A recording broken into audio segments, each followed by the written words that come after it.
Alright, good evening everybody. This is the bonding practice exam for your second IA this year. You're going to see some questions in this exam that we haven't even covered at all, so I'm going to cross those out and you'll see them later in this video. But anyway, most of this IA is pretty much covering everything we learned so far in the bonding unit. So this is, I guess, practically a bonding unit exam, you could say. But anyway, we're going to start with number 1. Which term represents an intermolecular force in a sample of water? So the keyword is already intermolecular force. We're thinking IMFs. There are a few types that we learned, but the primary type that we learned about is hydrogen bonding, which is definitely present in water. And so that is hydrogen bonding. The other 3 types are types of actual bonds, intramolecular forces, not intermolecular forces. Hydrogen bonding is the only one that doesn't fit with the rest of them. The other 3 are actual bonds. Hydrogen bonding is an IMF. Okay, number 2. A barium atom attains a stable electron configuration when it bonds with... Okay, so we start by looking at the barium atom. Barium needs 2. I mean, doesn't really need to, it gives away 2. Barium could give away 2 electrons. So we need to bond it with something that could take those 2 electrons. And if we look at chlorine, chlorine takes 1 electron. 2 chlorine atoms would take 2. So that kind of fits what we need. Well, let's look at the others. 1 sodium atom gives 1, so it's not compatible at all with barium. So it has to be choice 2. And 2 sodium atoms would definitely give 2 away, which is just like barium. It doesn't fit the bill. Alright, number 3. Here we have a formula representing a molecule, and we have to explain why the molecule is nonpolar. So we're talking about if a molecule is polar or nonpolar, we gotta think SNAP. Since it's nonpolar, we gotta think that it's symmetrical. Symmetrical, nonpolar. Asymmetrical, polar. So because it's nonpolar, it has a symmetrical distribution of charge. That's why. Nothing about 1 or 2. It has to be symmetrical or asymmetrical. So molecule polarity is based on SNAP, symmetry. Number 4. In which system do molecule ion attractions exist? So this is another type of IMF that depends on which class you're in, whether it's covered or not. I only covered it with 1 class. So this is a type of IMF that really exists with ionic compounds dissolved in water. So you take a salt, dissolve it in water. And that's where the molecule ion attractions exist. And so when we talk about ionics or salts being dissolved in water, we make an aqueous solution. So it's not a solid, it's not a liquid, it's not a gas, it's aqueous. So that's where they exist, in aqueous solutions. Okay, so on this page, we're going to skip question 9. Oops. Skipping question 9. 12, 13, and those 3 for now on this page. Okay, so now we're going to start looking at number 5, which gives us a data table of 4 different compounds, A, B, C, and D. And each of those compounds have the melting point, the boiling point, its electrical conductivity in whatever state it works in, and its solubility in water, so whether or not it dissolves in water. So we start by identifying each of them, and let's start with A. I'm going to do it off to the side. A here has rather high melting and boiling points. It's also an excellent conductor in liquid form, and it's soluble in water, so we can dissolve it. So that jumps to me as like ionic.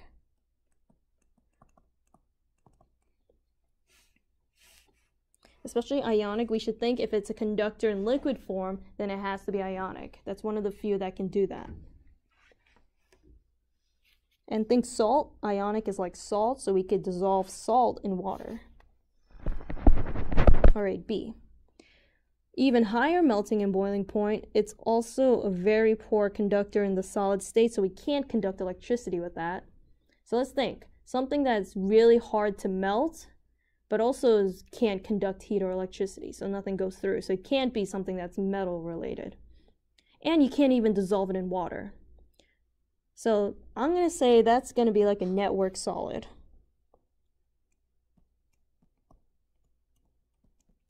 And when it comes to network solids, I want you to think diamonds. And you'd be like, oh, that makes sense.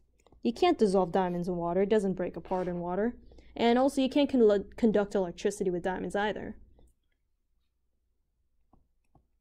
So a network solid is like a diamond. So that's B. All right, C.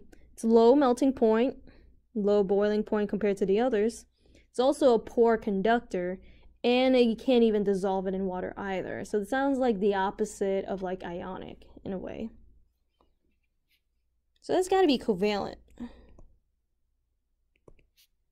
But none of these seem to have the word covalent in it. But another name for covalent is molecular or molecule. Molecular compounds are the same as covalent compounds. That leaves us with D as high melting boiling point, so it's really hard to melt it. And it's also really excellent conductor in the solid form, so that immediately screams metal to me as well. And you also can't dissolve metal in water, so if you put a chunk of metal in the water, it's still going to stay there. It's not going to dissolve or disappear. Duh. Anyway, so remember taking those conductivity testers and you stick it to your metal chair? Yeah, that works because it's metal. It's metallic. So the one that follows that has to be choice 4. Okay, number 6. Which type of bond is found between atoms of solid cobalt? Cobalt is a metal.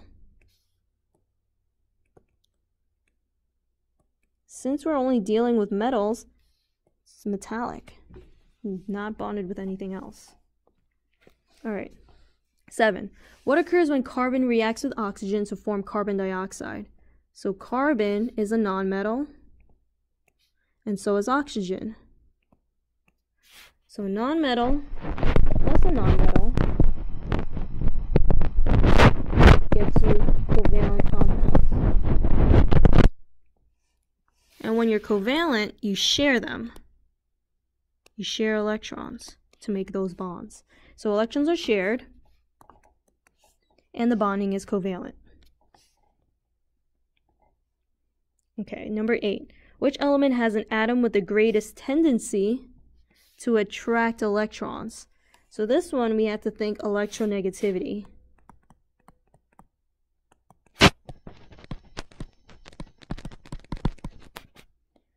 So this is something we have to look up on table S to see which one has the highest electronegativity. Alright, so here is table S, and you guys are going to need this to look up electronegativity values. So let's start with carbon. Carbon is 2.6. Silicon is, so its SI is 1.9. So silicon's not an answer. Let's look at chlorine. Chlorine is 3.2. That's really high. And we got to compare it to sulfur, 2.6. Alright, so it looks like chlorine's the winner here. Chlorine with 3.2. Okay, so now we're going to skip to number 10.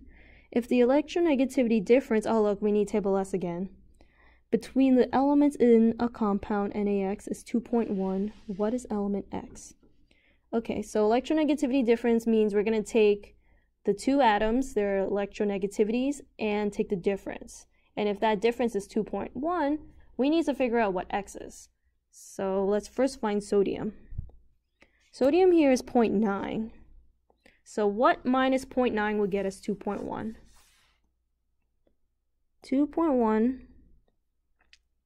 equals X minus 0.9. So doing a little algebra here, but it's not that bad. So we would get that X equals 3.0. We need to find an electronegativity difference of 3.0. Electronegativity of 3.0. So we're going to look here. 3.0, that's nitrogen. Is that an option? Nope. Let's look again. 3.0. Oh, look, down here we got bromine. And that's an option. So it's bromine. Okay. Which sample of matter has particles arranged in a crystalline structure? So we're thinking things in solid form. So things in solid form, especially ionics and network solids, are crystalline in structure. Metals too. That means they're more lattice, more box-like. They look like crystals. So we need something that's a solid. And we could see that it's gotta be choice 4. Because that S there stands for solid. Here for choice 3 it's aqueous, 1 is gas, and 2 is liquid. And then we're gonna skip down to 14. Which formula represents a polar molecule? So molecule meaning symmetry. We're looking for its asymmetrical. Let me get rid of this guy right here. We don't need that anymore. So that means we gotta do some drawings. Choice 1, I could tell you right off the bat, is not an answer. It's nonpolar because it's diatomic. Diatomic meaning you're bonding to itself, 2 O's. That's already nonpolar. So all diatomics are nonpolar, so you can already eliminate it. CO2. CO2 looks like this. 1 C in the middle, 2 O's, double bonded. So it can't be choice 2 either. That's symmetrical. Choice 3 is NH3. I'm going to do it out here. 1 nitrogen, 3 hydrogens. Nitrogen has 5 valence electrons. Hydrogen has 1. Connect those dots to make a bond because they're lonely. Okay. That doesn't look symmetrical. That's asymmetrical. So that means it's polar based on snap. Asymmetrical, polar. So it has to be choice 3. CH4 we could double check. So that's 1 C bonded to 4 hydrogens. And hey, it's symmetrical, so it can't be choice 4 either. It's got to be choice 3. Okie dokie artichokes, on this page we are going to skip question 19, 20, no actually, yeah, that's good, just 19. Yep, that's the only one we're skipping on this page. Alright, let's start. Number 15, here we have a chemist performing the same test on 2 different crystalline solids A and B. And these are the results he found. Alright, so looking at the traits, we're looking at melting points, solubility, and conductivity. We gotta identify if it's ionic or covalent. So you guys just did a lab on this, so this should be helpful.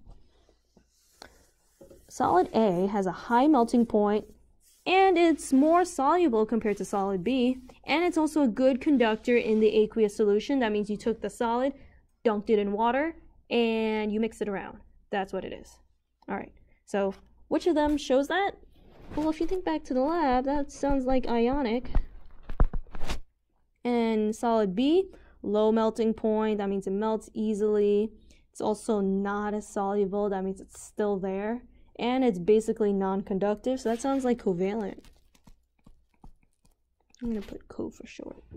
Alright, so that means we could cross off 1 and 2.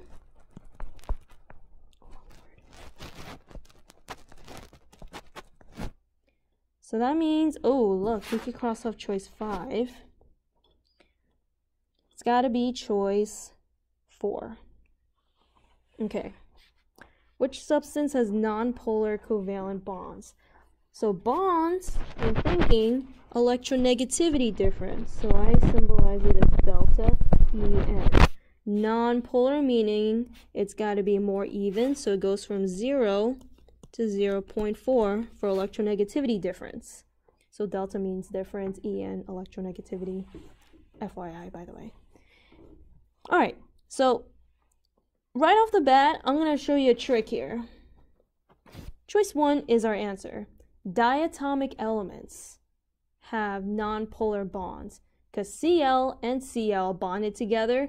Whatever the number is, you take the same number and you subtract it and you get 0. Wow, That's quick. All right, number 17. Boiling points of 4 compounds. All right, H2O, H2S, H2SE, and H2TE. Which type of attraction can be used to explain the unusually high boiling point of H2O? Oh boy, I almost dropped my pencil. Unusually high boiling point of H2O. So I want you guys to ingrain this into your brains. This is hydrogen bonding. Hydrogen bonding exists here in water. Why? Because hydrogen likes to have fun. Yay, hydrogen likes to have fun.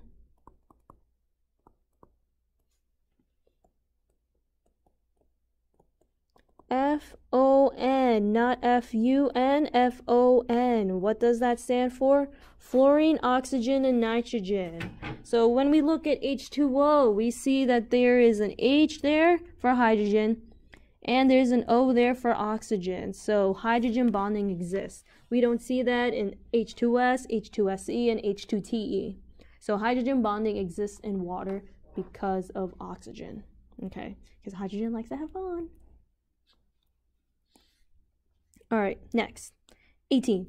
Which property is used to determine the degree of polarity between two bonded atoms? Polarity of the bonds is electronegativity. If you're thinking snap or symmetry, it's not even an answer choice, so that's wrong. So let's also write down this for ourselves. Polarity of bonds, you think electronegativity difference. Polarity of molecule, that means the big picture. Oh, that's an ugly U and a C. That is symmetry, so snap.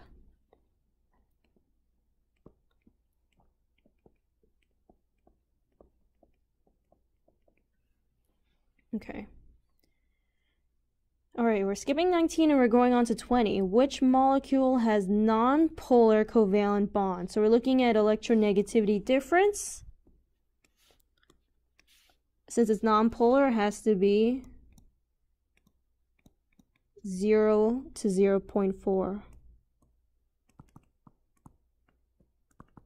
If it's polar, it's got to be from 0.5 up to 1.7-ish, around there. Okay. So non-polar covalent bond, we're looking for a small difference. So right off the bat, choice 1, H and H, that's diatomic, same element, 2.2 minus 2.2, that gets you 0, and that's automatically non-polar because it's diatomic especially. All right, silicon dioxide and diamonds. When we see diamond, we should associate that word with network solid. This is a network solid.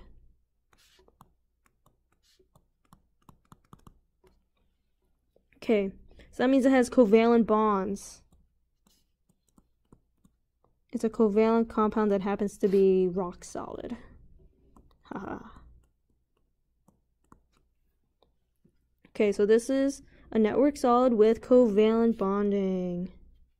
It doesn't exist as a molecule. It's just one huge chunk bonded together over and over and over again. Okay. Number 22. What is the number of electrons shared between the atoms in an I2 molecule? When we see shared electrons, we're thinking bonds.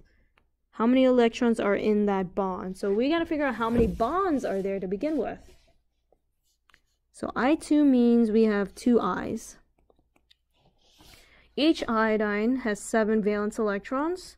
So we're going to draw 7 dots around iodine.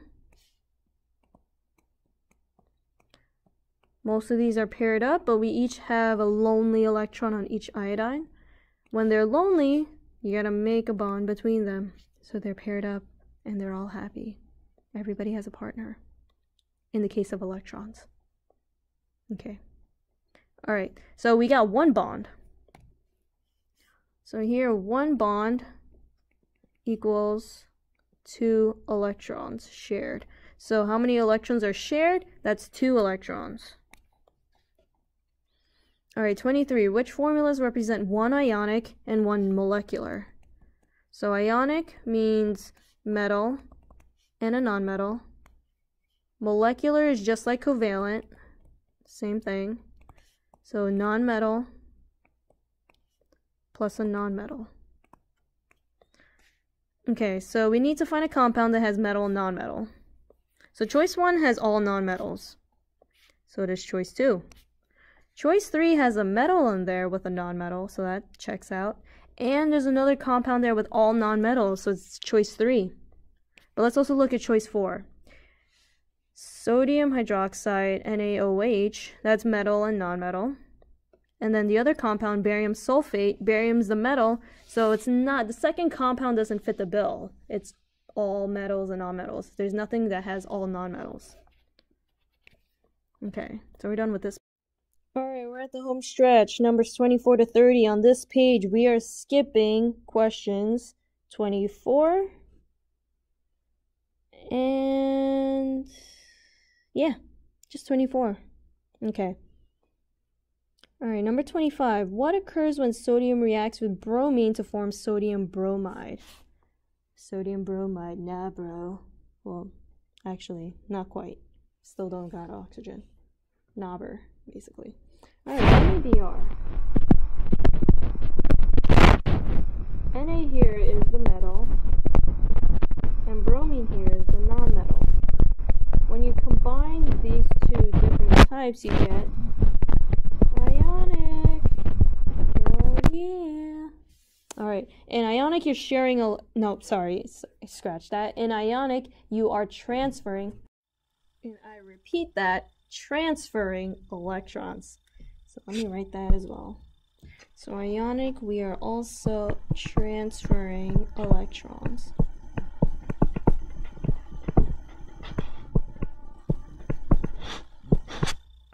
Okay, electrons are transferred and the bonding is ionic. Choice 3. Okay, 26. Which statement best describes the substance that results when electrons are transferred from metal to a nonmetal? Alright, we just talked about this.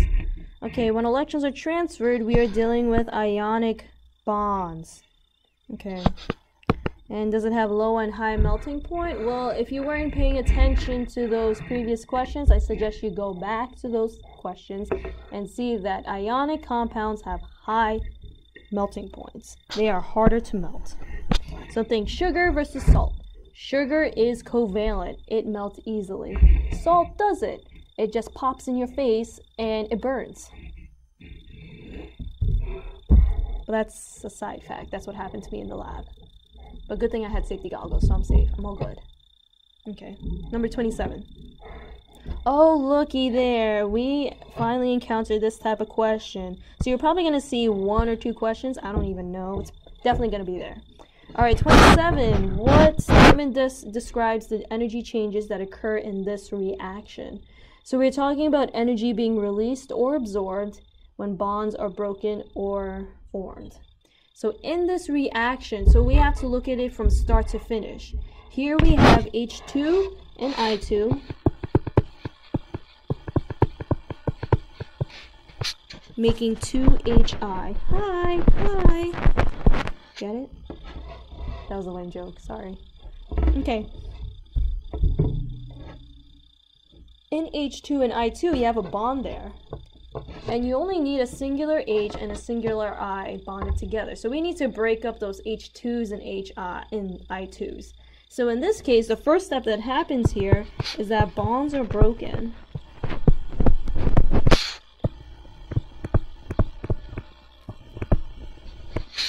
And then when those singular atoms are now free, then they come together to form a bond for HI. So that's the second step. Oh my god, my pen is going out of control.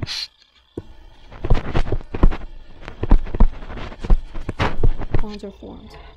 So now we gotta think about energy. So when bonds are broken, you have to absorb energy to break them. So you need to think that you're getting angry, you're absorbing all the energy, going Super Saiyan, and then you're breaking those bonds. So energy is absorbed here, because you need to absorb energy to break it in the first place. Okay, when bonds are formed, think of that whole clapping gesture. You're bringing two things together, you clap, and then the bond is formed, and you sprinkle the energy out into the air. So energy is released. So you clap and sprinkle. So that's my gesture, my add-on gesture to the whole bonds are formed, so you release energy. Okay, so we are going to cross off 1 and 2 because those are not the only things that happened. There are two things that happen. The first step is that bonds are broken and energy is absorbed. And that the second thing that happens is that energy is released when bonds are formed. Or, did I say that right? I'm gonna go back on that. Scratch that. Okay, the first step is that energy is absorbed to break bonds. And the second step, energy is released to form bonds. Choice 4. Okay, we're all good and settled on that. Number 28. Which formula represents a molecule with the most polar bond? So the most polar we're thinking is highest electronegativity difference. So this has to have the highest delta En. Okay, so that means we need table S again. Boo-hoo. Alright, so this question might take a little while because you're gonna have to look up values on table S and then do a little bit of math. But anyway, let's start with choice 1, CO, carbon and oxygen. Carbon is 2.6, oxygen is 3.4. 3.4 minus 2.6, that gets you 0.8. I'm gonna tell you this right now, that's probably not gonna be the answer because it's really low, comparatively. 0.8, it's on the lower polar side. It's still polar, but not as high. Okay. NO, nitrogen and oxygen. Alright, oxygen is 3.4, nitrogen is 3.0. Oh, look at that, it's 0.4. It's even lower. Okay, so we could cross off choice 2. HI, hi. Okay, hydrogen is 2.2. Iodine. Bruh, do I have to actually go down to the next page? Oh, alright. Let me pause for a moment. Alright, so iodine happens to be element number 53, so it's not on this page, but its electronegativity is 2.7. So, hydrogen here is 2.2, iodine is 2.7, so they have a difference of 0.5. Wow, I'm losing this race. I already ruled out choice 1, but here it is, beating out others. Alright, now we are down to hydrogen and chlorine. Hydrogen has a electronegativity, as I said before, of 2.2. Chlorine, down here, of 3.2. So that there is a difference of 1.0. Hey, look at that! I guessed right. Choice 1 is not the answer, it's choice 4. The most polar being the highest electronegativity difference. Okay. So hopefully that'll be the last time we're using table S, because I'm going to get rid of it right now. Okay, bye-bye. Number 29. A solid sample of a compound and a liquid sample of the same compound are each tested for electrical conductivity. Which test conclusion indicates that the compound is ionic? So, in solid form, ionic cannot conduct electricity. Solid, no bueno. Poor conductor, can't. But in liquid or aqueous form, it's definitely excellent. It can conduct electricity better. So that means we are looking at choice 4 as our answer. Solid is a poor conductor and the liquid is a good conductor. So think about salt. You'd stick your conductivity tester in that salt. It doesn't work. Not until you mix that salt into water or you melt that salt that it becomes a better conductor. Alright, number 30, last one. Hydrazine. Whoa, that's a cool name. Anyway, how many pairs of electrons are shared between the two nitrogen atoms? So shared meaning we're thinking bonds. In between the two nitrogen atoms is one bond. And within one bond is 2 electrons. But hold a second. One bond does mean 2 electrons.